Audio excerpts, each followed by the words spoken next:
with Sheryl Kurland right now, and she is one of the most amazing women that I have ever known. Sheryl and I met probably 8 or 10 years ago, and she commissioned me to do these paintings that are behind us. We became friends, and it's been a lot of fun getting to know her. The reason that I think she's so amazing is because Sheryl started a charity called Find Your Fabulosity. Right. So what I want to ask you first is, tell us a little bit about your background. You don't have to share anything that you don't feel comfortable doing. Let the audience know who you are and what you're about, and then we'll find out why you started this charity, and then we're going to find out what makes you so fabulous yourself. You're overselling me. You deserve all of the accolades that you get because you are one of the few people, even though I think we all try to do this, we all try to see how we can make our mark on the world and how we can become better people. I don't know, nobody wants to leave the earth without saying, hey, I made my mark. You've made a mark, Hopefully. a big one, Hopefully. okay? Yes. So why don't you tell us a little bit about who you are? Okay. I am Sheryl Kurland, and I am president and founder of the nonprofit Find Your Fabulosity. If anyone had told me 10 years ago that I would be doing what I'm doing today, running a nonprofit, I would have said, you're absolutely talking to the wrong person. I could never do anything like what you're saying. But through the connections that happened in my life, unplanned, led me to forming this nonprofit. Before I had the nonprofit, I was a college speaker. And before that, I wrote a book about couples married 50 years or more. And I interviewed 75 couples. So from that book, writing that book, I gained a lot of knowledge on how to do a relationship right, how to keep it going. Not just love relationships, but just people relationships also. And so I wrote this book, and then I thought after I wrote the book, I said, what am I gonna do with all this in my head now, this knowledge? Who wants it? Who can use it? And I thought sorority women, young women are very lost when it comes to standing their ground and knowing what their limits are, because they're very hungry for love and they're very vulnerable when it comes to having a boyfriend or a girlfriend. And so I started being a college speaker, and I traveled around to colleges talking about healthy relationships. How did you become a college speaker? Because I decided I was going to be a college speaker. That is key. Yeah, you made your decision. Yes. And you went after it. My life has many chapters, and they all connect the dots to lead me to today. And I just decided what I was going to do, and I set out to do it. I was crazy, but it worked. And because my approach with the young women about healthy relationships it was all interactive programs. I didn't stand up at a podium and give speeches, and I taught them things about trust and communication and all the elements that make a good relationship. Do you have a degree? No. That's really interesting. Yeah. And I love this because getting a degree is not for everybody. I don't have my final degree. I mean, I went to college for 3 years, and then I put my ex-husband through medical school. Not a good idea. I probably would have benefited from taking one of your, or listening to one of your speeches. I enjoyed it a lot, and truly the young women, the young sorority women were like sponges. They really soaked it all up and really got into it and really appreciated it. So you went around and you talked to college girls that were in sororities. And was that just limited to one college, or did you go to many, many colleges? And where did you go beyond that? I went to many colleges, not local, but I traveled. I mean, I got on an airplane and I traveled. When I was doing this, colleges would pay speakers to come in, and so it was rewarding in that way. But more than that, I just felt some sense of urgency to share this knowledge that I had with as many young ladies as possible to help prevent them from making bad mistakes that they would regret. Right. That's fascinating. And so I know that you're not, or maybe you are. Are you still talking to colleges now? No, I do not. If I was invited, I would definitely jump to it, but I don't market myself anymore like I used to because I'm so busy with the nonprofit. Right. I have had some occasions along the way to talk to young ladies, and I just jump at the opportunity, but it's not something that I proactively pursue. Okay. I think it's remarkable that you decided to start with sorority girls, because that's a whole issue in itself. Absolutely. Yeah. And I knew going into it, that's why I tapped into it, because all this that I had learned from interviewing couples married 50 years or more, my brain was so full, and I just wanted, it was like floodgates. Who was going to really appreciate this and want it? And I just zoomed right in on college women. And did they know that they wanted it? And no, they didn't. I think they didn't, but in the course... Something's chiming, or I'm hearing bells. Time for dinner. I'm sorry, go ahead. They were, I just zoomed in on the sorority women, and the programs were such that I made them very interactive, so we had a lot of fun. So kind of like they didn't know they were learning, but they were learning. And afterwards, they just appreciated it so much. How did you make it fun? Had you decided at that time that you were going to focus on abused women? With the college girls, it had a connection, but it wasn't like that was, if I do this, then the next thing is I'll start a nonprofit. Right. But there was clearly my understanding that college ladies put up with a lot of abuse. It's very hidden. They do. And the ones that I know validated it for me. And so that was why. So you were able to discover the link and then get them to feed you the information, which a lot of people can't do. You know, a lot of times people, when they're talking to somebody that's not of their exact age group, perhaps, they become quiet and they don't want to talk. So you were able to get that out of them. Because of the way I made it interactive, I'll give you a quick example. Okay. I would talk about trust. How do you know you can trust someone? And I brought rolls of toilet paper, and they were all around the room where the audience was. So I said, everybody reach down, there's some toilet paper near some of you, and I want you to tear off how much you normally use. But it just didn't make any sense. So they're passing around the toilet paper, and some people are rolling it out and taking a lot, and some are taking 3 little squares. And then I started talking about trust, and I said, trust is easily broken. I said, the short pieces represent you haven't known somebody very long, so the trust is very short. But when you've known someone for 10 years, the trust is a whole roll of toilet paper. But if somebody does something to break the trust, it doesn't matter if it's a year, 10 years, or this much. And I would break the toilet paper and I would say the trust is over. And it takes far longer to rebuild the trust than it did the initial amount of trust that you had. And that's how we talked about trust. And they were like, this makes sense, because I've only known, this guy for 3 weeks, and he, wants to do this and that. And it's like, you have this gut feeling, you don't trust them, but you can't really validate it within your head. You haven't learned it, you don't have the knowledge, you don't have the education. So this toilet paper, now they could use it as an illusion in their mind when they're in a situation that just doesn't feel right. Then they can think about the trust factor, and do I really have trust in this person? And also think about how quickly trust is broken, and rebuilding it is a whole nother story. And that's just the whole content of talking about trust.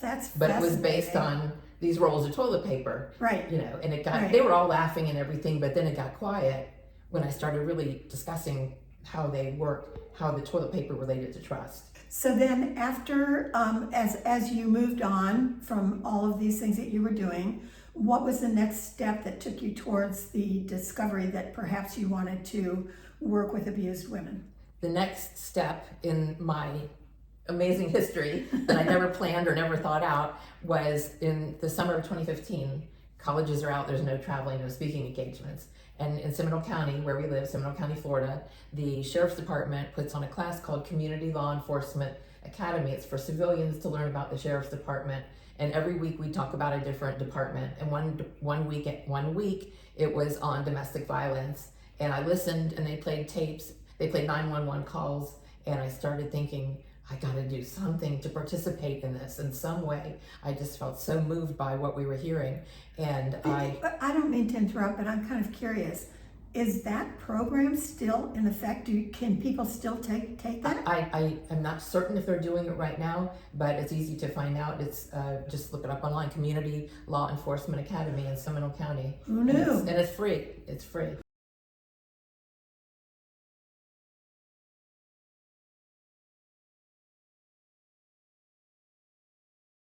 Who knew? It's phenomenal. It's so interesting. It's so amazing. How did you even find out about that? I heard about it through somebody I was talking to, and I thought, well, that sounds really fun and interesting. And I always like to do, off the beaten path stuff. You know that. And well, I'm somebody that you would think of that goes to church or the synagogue or something like that every single week. But I believe in God very strongly. That's a God wink.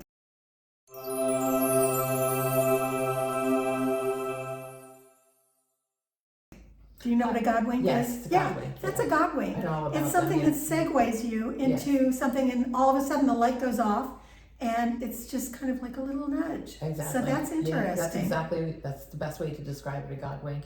And so that night I thought maybe the domestic violence shelters that women go to, maybe I can turn my college programs into programs to do at the Women's Domestic Violence Shelter in Seminole County.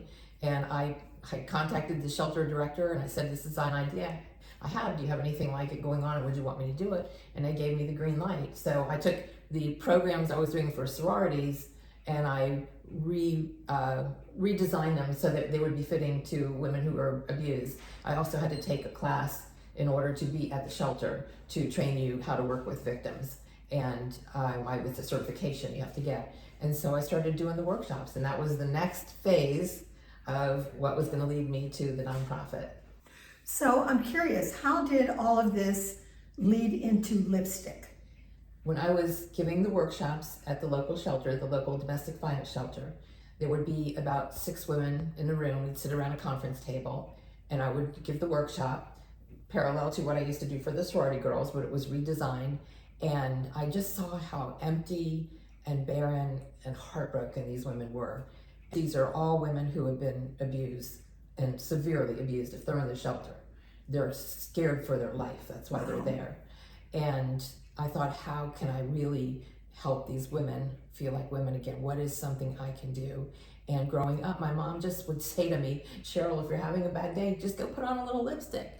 And I was like not happy about that, because that was not the answer to my problem. But it was another God wink that happened, you know.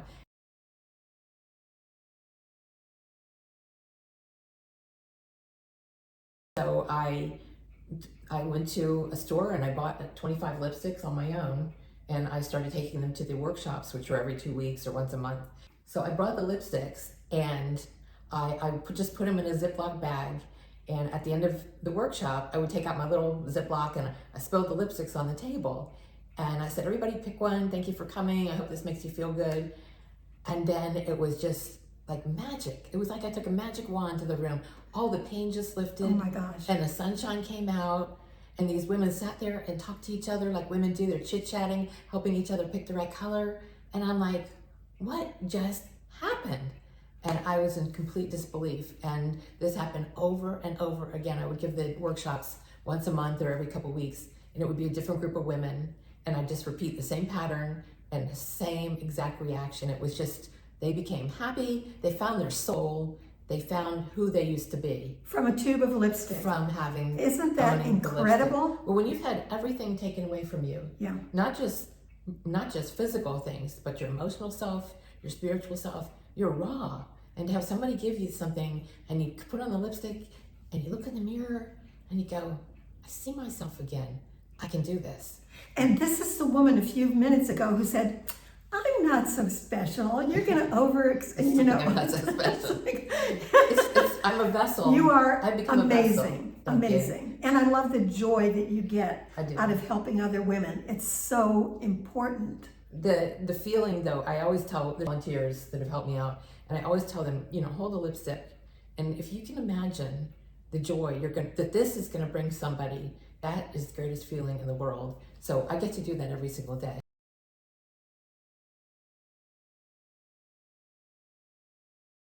Okay, so now I want to know, how did you go from speaking at colleges to speaking to women's shelters to this enormous charity that you have that is throughout the United States? And I know that you've been on television, on different, I don't know which ones, because I always seem to miss them. Everywhere. The cash register counter at Publix.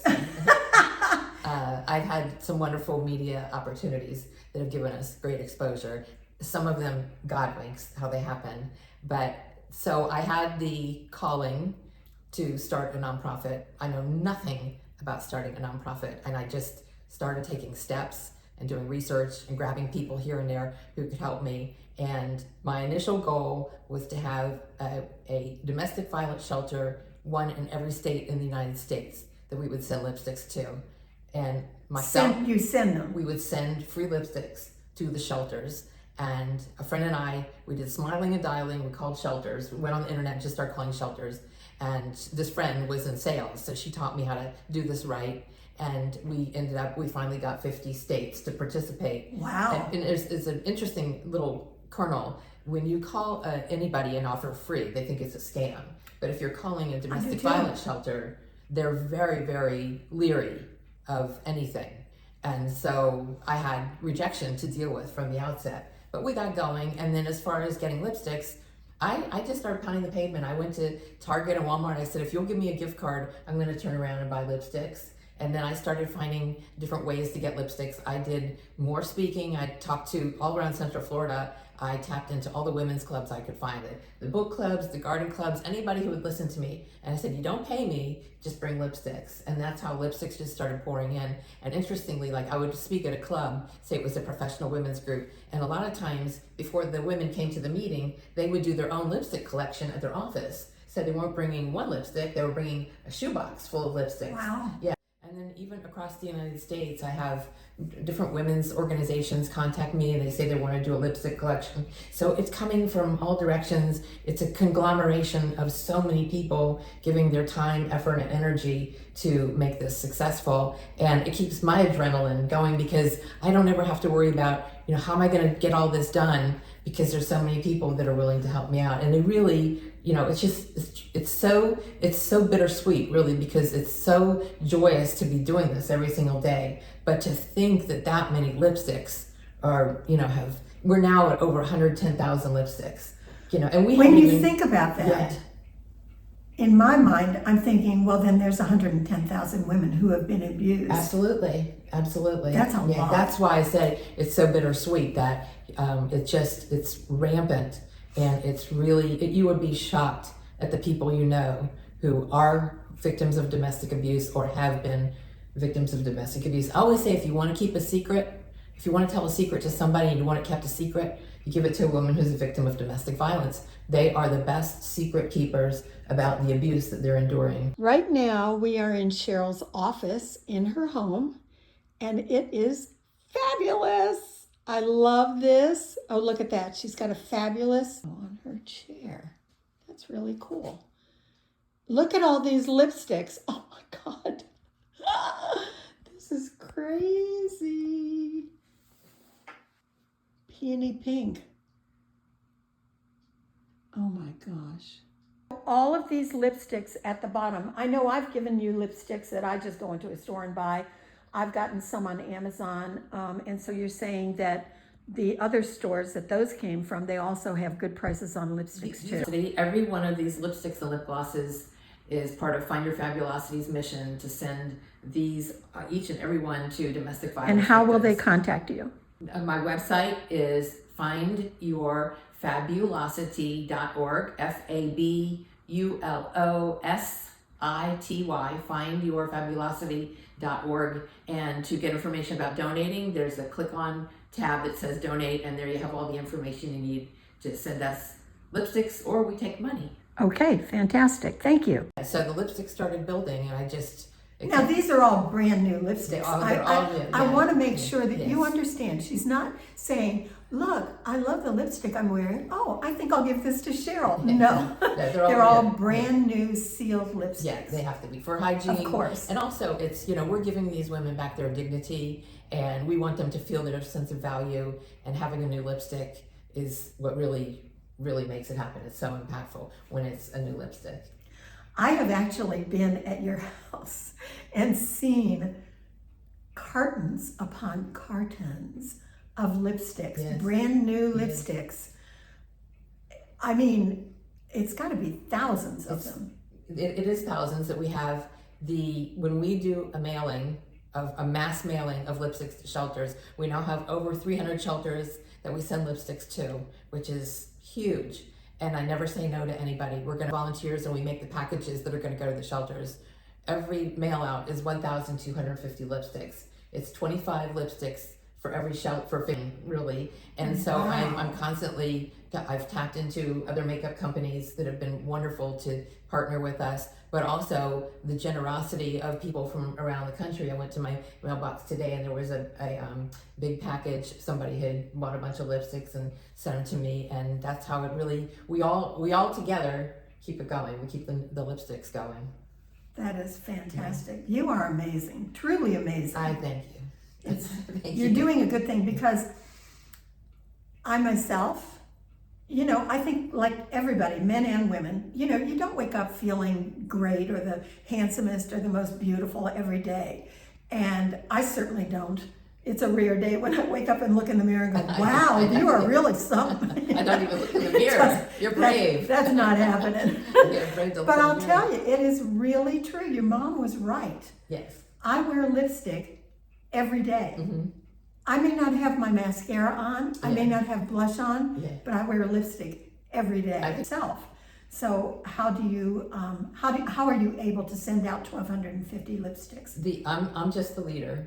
There are about, here in Central Florida, there's about 50 women who volunteer, and every time we do a mailing, it's usually about 10 women will come over and help out. And then there's other tasks along the way where I recruit. I send out an email to all the volunteers, can anybody come over and help me with us and such?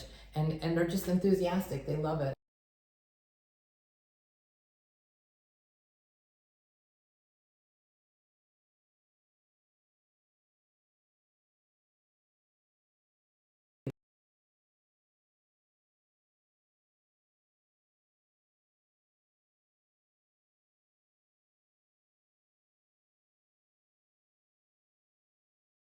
So this is interesting. Sheryl is rather modest. She doesn't talk about herself very much. And one day, Can I look? yes, you can look. There's nothing special, just me. Okay. So I had talked to Sheryl several times. I see her quite often, and she never said anything to me about this. But one day I was on Facebook, and I saw on her Facebook page, I saw a feed that said that Thrive Cosmetics, some of you use that. I did. I was a customer of theirs. And she said that in her post, she said that they named a lipstick after her. What? It was a surprise. How did that happen? All of their products are named after a woman who is outstanding in her community. And I was picked, and they named a Wow. lipstick after Sheryl. Yes, Thrive Cosmetics has been very generous to Find Your Fabulosity, and I've really developed a wonderful relationship with them.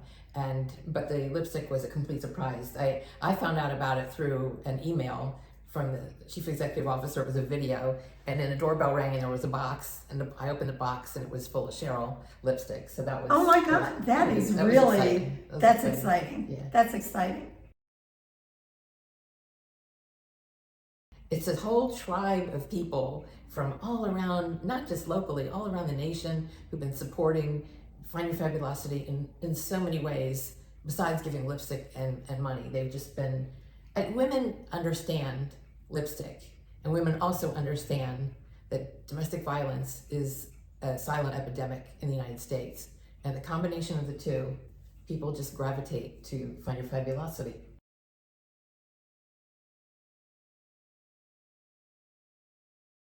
Thank you so much for Thank you. sharing your story with me Thank you. It's and with wonderful. everybody else. What do you think about this? It's pretty amazing, isn't it? She's quite the force, and it kind of reminds me that, especially from the beginning, when you were talking about what made you do this, is you make a decision of something that you want to do, a goal, and you reach for it. You keep trying, and you achieve it when you set your mind to it, which shows us that we can pretty much accomplish those things. Absolutely. Oh my It's God, time class for- is over.